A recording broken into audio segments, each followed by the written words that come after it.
এই উইকেন্ডে ছিল প্রিয়ব্রতর অফিসে ক্রিসমাস পার্টি, আর এর আগের 2 বছর কিছু কারণে যাওয়া হয়নি, তাই এবারে আগে থেকেই ভেবে রেখেছিলাম যাব বলে। আর অফিসের বেশিরভাগ পার্টিগুলোই যেহেতু পটলাক পার্টি হয়, আর আমি সববারই কিছু মেন কোর্সের আইটেমই নিয়ে যাই, হয় রাইসের বা চিকেনের।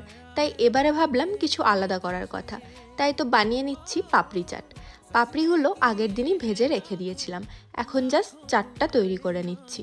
দইটাকে অল্প ভাজা মশলা, গোলমরিচ গুঁড়ো আর বিট নুন আর চিনি দিয়ে ভালো করে ফাটিয়ে লেয়ারিং করে নিলাম।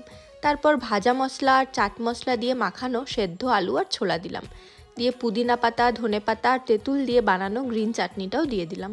তারপরে পেঁয়াজ দিয়ে আবার আরেকবার একটা সেম লেয়ারিং করে নিলাম।